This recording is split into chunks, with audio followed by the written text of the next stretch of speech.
So Yeah. ultimately what this comes down to is it's not if you'll earn media, it's when. I've never in 20 years, I've never had a client not earn a media feature. It's just, it's not that it's technically difficult because it's not.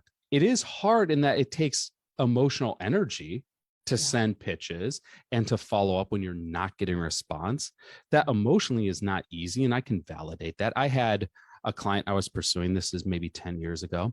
And my idea was every month I'd send him a new postcard of my work as a photographer. So the first of every month I send him this beautiful postcard with a new photograph on the back. I'd do this really nice handwritten note about why I wanted to contribute to their publication. 9 months later, I've heard nothing.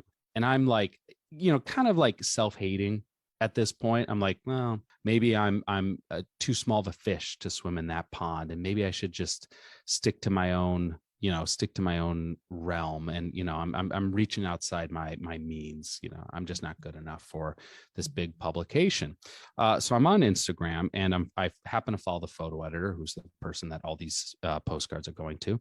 And she had posted a photo working late one night at her office. It was something like the caption was, late night deadlines.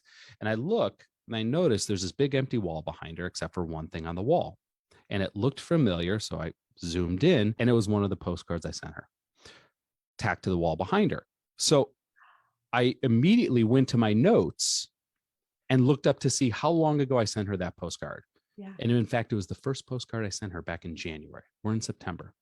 So she's had this postcard on her wall theoretically for 9 months, but I've heard nothing from her. Nothing. But it clearly made an impact to her. She stuck it in the middle of the wall.